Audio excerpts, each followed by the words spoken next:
So I'm going to talk about dub, trance, drone metal. I feel like I threw a few too many keywords in there, so forgive me, but I'll get through all of it.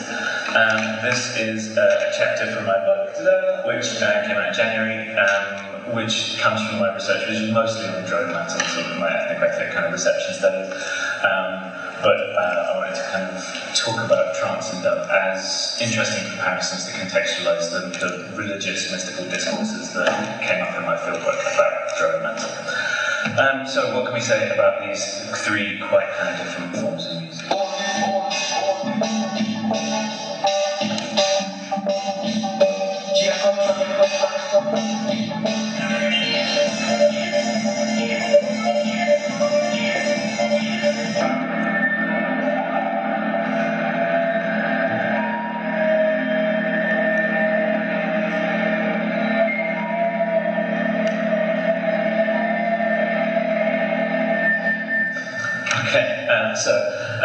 I'll sort of introduce these very briefly. So dub, coming out of Jamaican popular music of the late 1960s and early 70s from the sound system culture, where you had kind of coxswains and Duke Reed and Bruce Buster and so on, with the sound system open air dance halls in Jamaica. First playing imported Motown and soul 7 inches from the States, and then later on using kind of Jamaican produced music, which leads to the development of ska, rocksteady, reggae, and so on.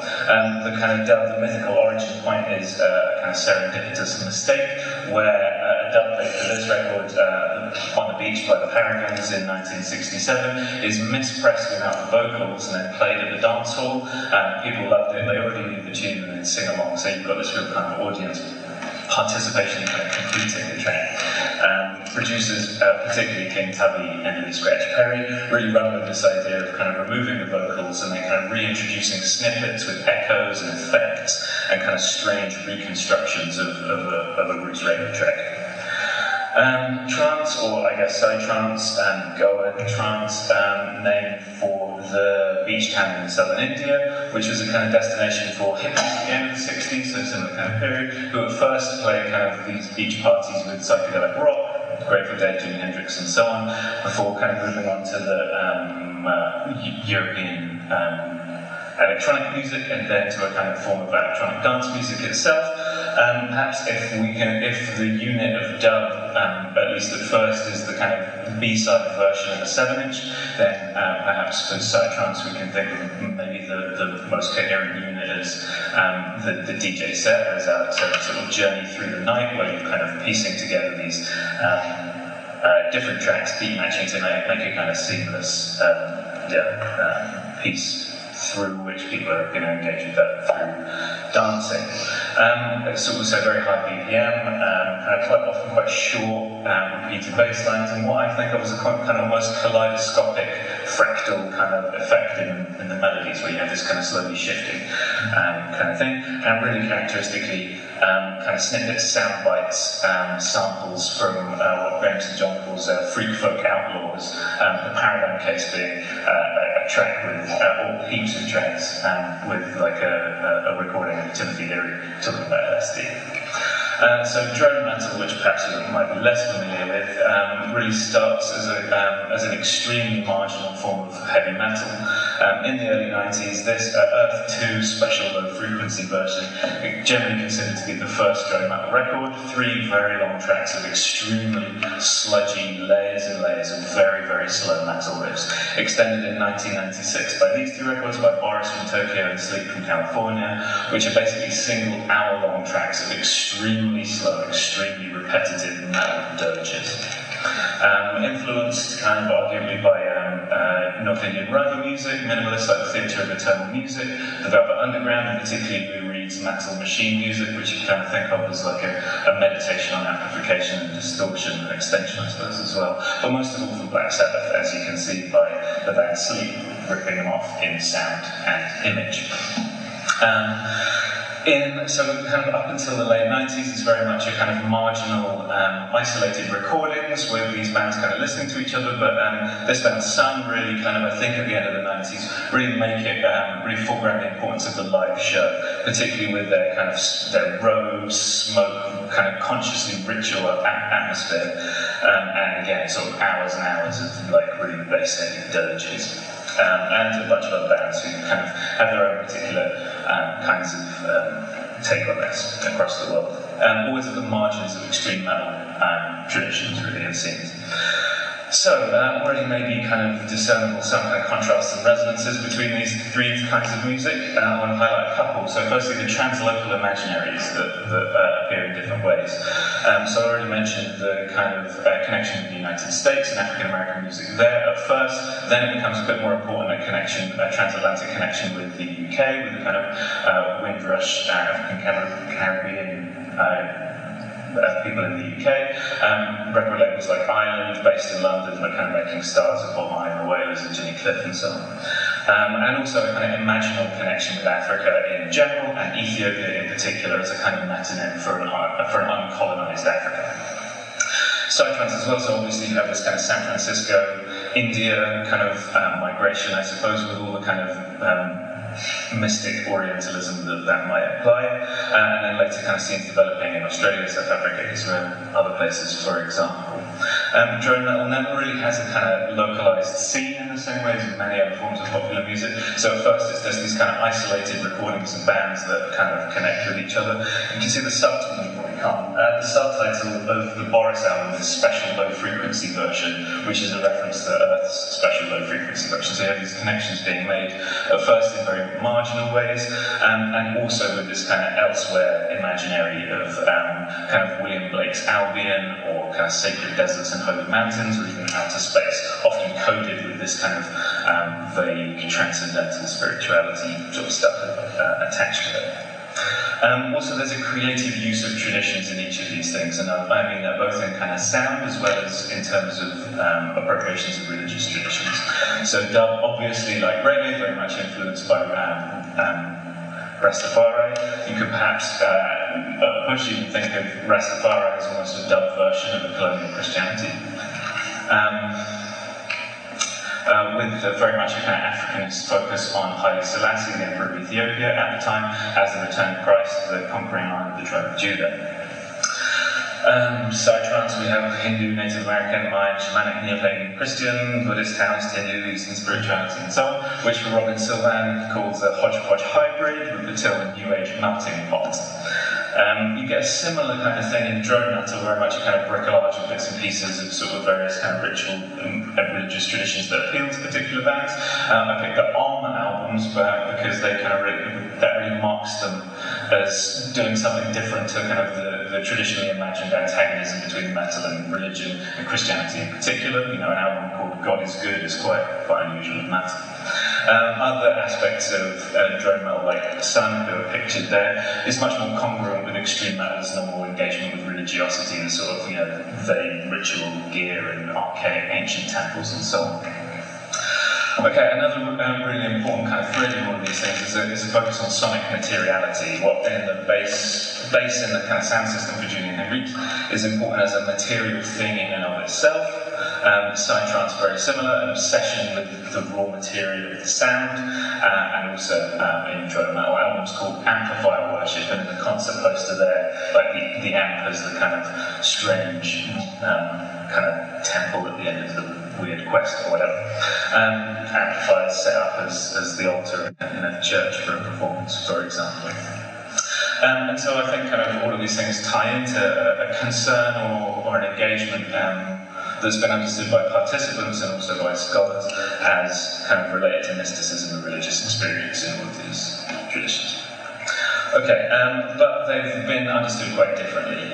So for dub, there's very much a kind of approach which I call kind of histories of a mystical tradition. A lot of the work on dub, as Michael Bill points out, aside from artist biographies and the social scientific stuff treating Rastafari as a cult, particularly in the early 70s, they're very much kind of histories of the development of a genre, perhaps because it was some time before dub was actually kind of recognised as a really amazingly productive creative tradition which has influenced all kinds of other areas of music. But in these kind of histories, we often see the term mystical often used, and it's rarely It's often associated with Rastafari, but it's not particularly well elaborated on what these kind of scholars actually mean when they're using the term mysticism, which in the study of religions is a notoriously contested term. So what you do find in a lot of those histories is mysticism opposed implicitly or explicitly to other concepts. So mysticism as opposed to religion, so Chris Partridge, for example, says that if roots reggae is religion, then dub is mysticism, a sort of the mystical tradition of that religion. Kwame Dawes contrasts mysticism with Protestantism in terms of, in the context of American audiences who might be used to Protestantism, but they might find dub a bit weird because it's mystical. Mysticism often contrasted with rationality, ideas about linearity and wholeness, as opposed to dub's kind of fragmentation and kind of reconstruction of a linear track. Also, even in terms of the body in opposition, where dub etymologically relates to the double, which you can think of in a Freudian sense, but also in Jamaican patois to duppy, which is a ghost. So the clearest example of this is Burning Spear's legendary album Marcus Garvey, after the Africanist prophet.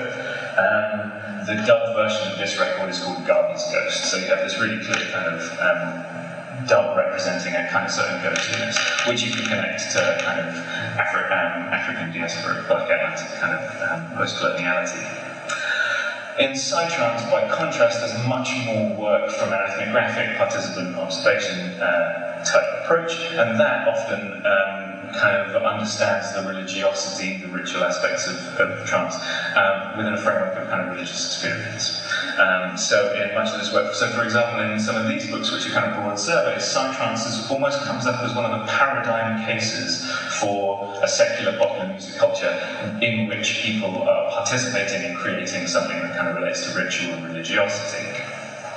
Graham St. John's work, for example, very ethnographic and from an insider perspective, has a similar perspective on religious experience, as does Robin Sylvan and Sultan. So you get these kinds of claims, like the reports of psytrance raves echo the major attributes of classical mystical experiences. It's about powerful experiential states for Robin Sylvan. Mattel suggests that the most conclusive pieces of evidence of spirituality and religion in psytrance and perhaps in popular music generally are the innumerable accounts of transcendent experiences described by clubbers themselves, recounting again and again individual mystical experiences of transcendence and rapture. So the experience part is really central. That's also true in Aaron Salvana's ethnography of ethnicity and exclusion in Goa, which very much bases, it's kind of much more up to date perhaps in its kind of critical race theory, but in terms of the religious studies kind of angle, it's very much based on William James and his work from more than a century ago, where from Robin Sylvan's similar perspective, this could have come directly out of William James's Varieties of Religious Experience, published in 1994. The human encounter with the numinous, the religious experience, forms the basis for subsequent developments which lead to the organised external forms that we call religion. I'll come back to that. Metal, by contrast, any kind of approaches to metal which have tried to engage with religion have been overwhelmingly overshadowed by the kind of looming monster of kind of moral panic and media sensationalism. So ever since the first parent opened up the gatefold of Black Sabbath's first album of the Inverted Cross, it's been non-stop satanic cults, ritual crime, and devil worship. And this has really influenced kind of the kind of popular reception and understanding about metal and its engagement with religion and scholarship as well. So in a lot of sociological and cultural studies and meta studies work on metal, mysticism comes up a lot, again very rarely kind of theorised and kind of just ambiguously associated with things like the occult, mystery, superstition, Satanism and so on. So how do these kind of different perspectives on religion in popular culture relate to the actual religious studies scholarship on mysticism, which has been, which kind of starts really in an important phase of which starts with William James. So as Robin Sylvan is talking about, the idea here is that there's kind of this cross-culturally available religious experience that people have, and then they interpret them in particular bounded ways, depending on the context that they're in, and then out of this sort of grows the institutions, ritual practices of religion. This is very much kind of the opposite to the contemporaneous idea of Durkheim moving in elementary forms of the religious life, where for Durkheim you have the kind of totemic representations of social groups, and that's the kind of route through which people engage with ideas about kind of religiosity. But, as I said, it's very much the William James tradition that's influenced a large proportion of work on religion in popular music cultures. And it was kind of extremely influential in the academic study of religion on mysticism. So kind of most of the last century we have this kind of idea about religious experience being the centre of religions, and it being a certain sense, a kind of a universal, perhaps even essential quality of religion that's available in different ways, but then becomes coded differently depending on its cultural context. Now, there's a number of problems with this, exemplified partly by Catholic scholar R.C. Zehner, where you might think that this kind of this sort of positing of a universal religious experience might actually be an almost democratizing or leveling kind of approach, but in fact we sometimes see the opposite, where it's almost used as an excuse to actually install a hierarchy, where, for example, the scholar sets themselves up as the kind of arbiter of how to determine which is the kind of purest form or interpretation of the religious experience that they consider themselves to know about. Surprise, surprise, for this guy, Catholic mysticism turns out to be the best flavour, and all the other ones are kind of slightly degenerate forms. This is just an extreme form of what happens in quite a lot of religious studies approaches to mysticism, particularly in the mid-20th century. Other issues pointed out by Amy Hollywood and Grace Jansen is that having an idea of a kind of universal experience tends to extremely favour certain kinds of subjectivity, i.e. white, male and Western ideas about what experience might be, and as the subject for that experience. And similarly, Grace Jansen and Bernard McGinn have pointed out the issue that a lot of the kind of mystical texts which are considered canonical, a lot of Christian texts from the 15th to the 17th centuries, actually don't talk about experience at all. They're much more concerned with contemplation and practice and ethics. So this kind of idea about experience has very much kind of more recently begun to be seen as a bit of a misnomer, and very much kind of related to William James's kind of psychologist approach. So I want to suggest perhaps a different way of looking at this, which avoids some of those kind of epistemic problems, while also actually allowing a more empirical approach to actually studying mysticism, particularly in popular culture. This is influenced by the work of Michel de Sauteux, best known in Anglophone scholarship for the practice of everyday life, about how users kind of approach popular culture texts, but also has contributed lots to the kind of study of mysticism. Now, these are often considered, particularly in the English language, as very much separate, that there's the kind of secular work about popular culture and the practice of everyday life, and then there's his religious history, which far fewer people read. But I want to suggest that actually, particularly if we're thinking about mysticism and religious experience in popular cultures, then we can kind of put those things together.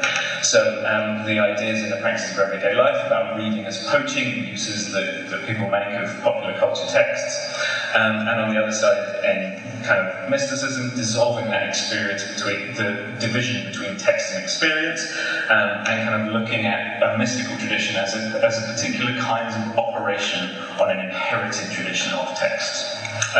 So that's kind of my approach to thinking about mysticism, which ends up kind of with these being certain characteristics that we can think of not as a checklist for kind of identifying authentic experiences, but instead as a way to kind of empirically look at what people are actually doing in a particular tradition.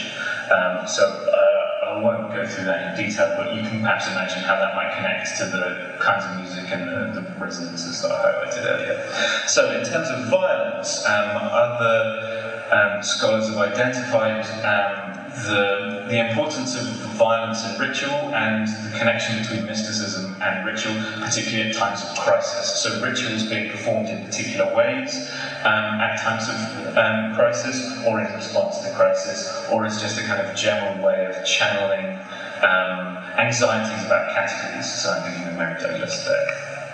So what I've noticed really strongly in my fieldwork on drone metal that I wasn't really fully expecting is the prevalence of ideas about hurt, suffering, pain, and endurance, and that will really kind of connected to what people felt was important about this music. So people kind of making claims about violence, even mortification of the flesh, that obviously has a religious resonance. This guy went to a concert and then woke up the next day with a collapsed lung. He thought this was great. So I want to connect this to ideas in classical anthropological theory of ritual about violence and the sacred, particularly in Girard. So basically Girard's quickly idea is that there's a kind of general cloud of kind of pre-social violent condition, and the way that people actually deal with this is that through a scapegoat mechanism, where the violence is, a particular act of violence is directed against a kind of scapegoat who's actually innocent, and then excluded or killed. But the interesting thing about this for me is that where violence appears in a kind of what I think of as a multimodal effect. So you've got the violent cloud of violence, but then you do an act of violence to that. Thanks, I'll just record. And then exclude, so the scapegoat actually represents violence, has violence done to it, and also saves the community from violence. So I think this is a really interesting way of thinking about music, as Jacques Attali has famously done, where kind of music is a figure for social channeling is a figure for ritual violence, where chaos in noise is channeled into music. And perhaps we can think about how in each of these different forms of music they are kind of mystical operations on an inherited tradition, as well as responses to attempts to channel certain kinds of abstract violence. Thanks.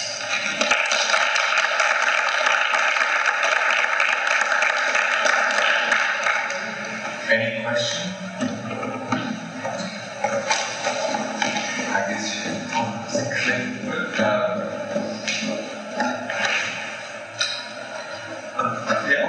just in relation to what you mentioned, it's one about suffering as being recurrent discourses in relation to drum and metal, but I'm also thinking slightly into bass and bass heavy genres like drum and bass.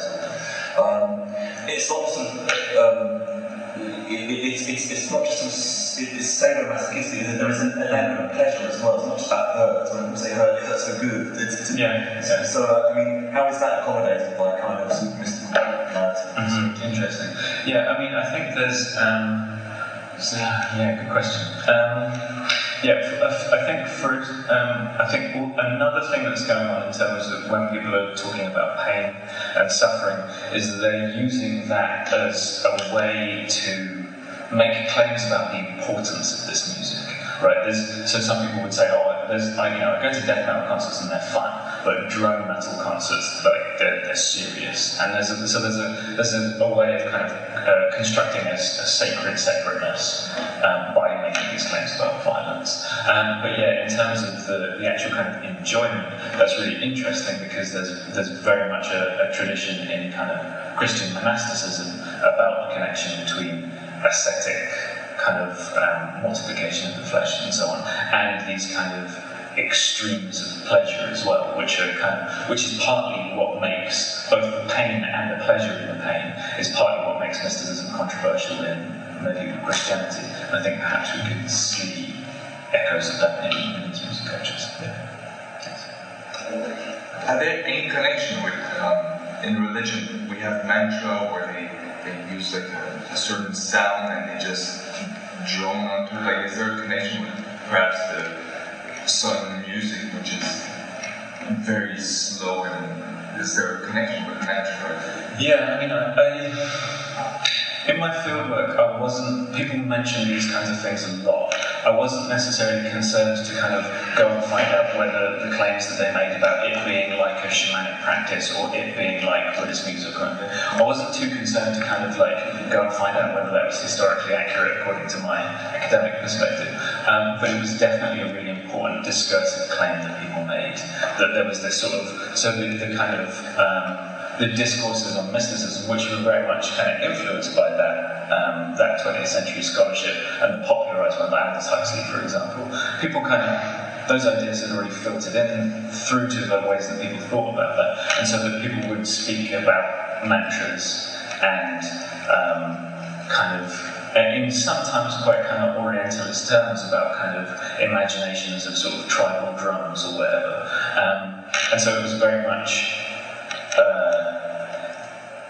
it was a strong theme in the kind of drone metal imaginary that they were kind of reconstructing a sort of ancient tradition. I saw the band Sun several times. They've gone on tour with a band called Furpa, who play kind of ancient Tibetan Bon chanting. And so there's a very kind of overt, their support band, they come on and do their kind of hour of war with their ancient Bon traditional robes and incense, and then the Sun come on with their amplifiers, their robes, and this very, very similarly structured music, but extremely heavily amplified. So it's very much a kind of like, look, we're doing the same. This is the archaic form, and this is the electrified. Yeah. One question, yes. Thank you for a great paper. Really interesting stuff. I'll definitely check out your book. But have you considered how your take on mysticism as a more everyday textual practice in public culture? Have you considered how that relates to the concept of the post-secular? No. Have you seen the work by Isabella van Elveren on Gothic and Goth culture? She uses this concept of the post-secular as something, as a kind of secularized religiosity that is tied to the consuming of popular culture texts and apparel and.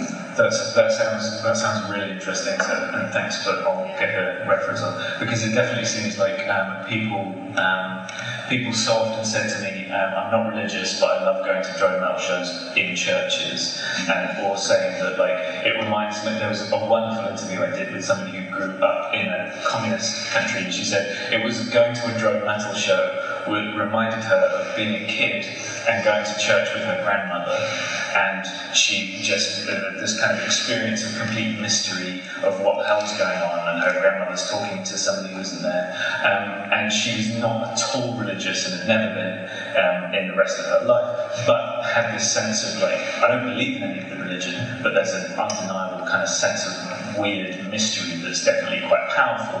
And so in another chapter I'll kind of explore how there's almost ambiguity about religion is deliberately kind of constructed and then sustained. It's not that people want to know what's going on. People go to these concerts and say, it was like a ritual, but I didn't know what they were doing. And so at first I think, well, maybe this is a person who's like new to the scene or whatever. But no, it's people who've been going to see these same bands for years and years and years, and they still they're almost kind of trying to conserve that sense of, I don't know, what they're trying to invoke and what traditions they're doing, but it's great, and it's great to not know, and just kind of engage with that mystery and ambiguity that itself is really powerful rather than and with an overt kind of anti-dogmatic kind of approach to it. So yeah, that sounds like a really useful suggestion. Thank you. Yeah, it's really, really fascinating paper, thank you for that. But just a quick question, you mentioned this idea that when you spoke to some of your participants in your field work, that the idea of, I go to a death metal concert, it's fun, I go to drone metal, and it's serious. So is there this sort of distinction, it's a bit like the Adorn, I think, between there's higher and then there's popular. Within that community, is there that distinction that they see drone metal as something that is a form of higher rather than something that's... Yeah, and some metal, and it's somewhat controversial among some metal fans, because it's maybe too serious. It's appealing to a kind of an avant-gardist strategy, and some people are like, that's not what metal is about. Which is interesting, kind of given that you're talking about kind of speed and stupidity. I don't think there's a complete opposition with slowness and intelligence, but there's an element there where kind of people are making claims about Lamont Young and Terry Riley, and then like a lot of death metal fans just don't care about that. But also in terms of seriousness and humour, it's not that death metal is fun and funny and drone metal isn't, because I think in a lot of metal cultures, and what's quite often misunderstood about metal cultures is the kind of particular role of humour, where metal is, I think of it as metal is simultaneously serious and totally ridiculous, but there's no kind of, that doesn't mean that there's a kind of a compromise. It's extremely serious and extremely ridiculous at the same time. So people can kind of recognise that what they're doing is absurd, going to stand in a room and for 3 hours to listen to these bass dirges, and some guys are like, he's going to collapse.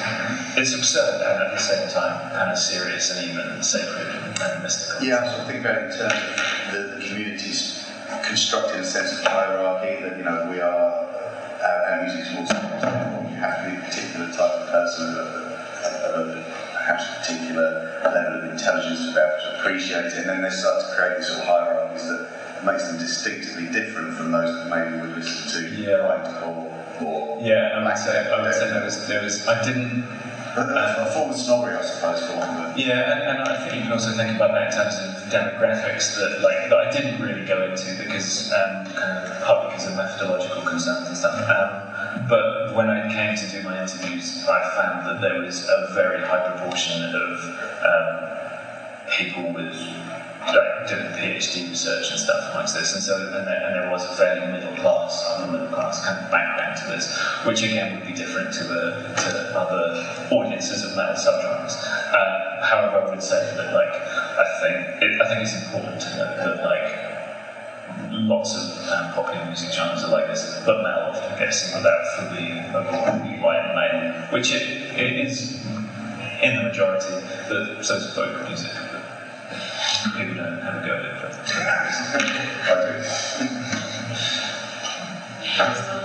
last question? Yeah, it's not really a question, but I was actually thinking of gong baths as well, because they're sort of very abstract kind of events, and the very big gongs are actually very physical, in the same that, sun is also very physical. yeah. And actually play out on similar traditions, if you like, or similar references. So yeah, there's that to it. I mean, so then there are other crossovers with, say, Grateful Dead on the one hand, so it's trance, but there's also a yogic sort of style called rocket. Actually, they're fast. And the rocket really gets people completely off their face.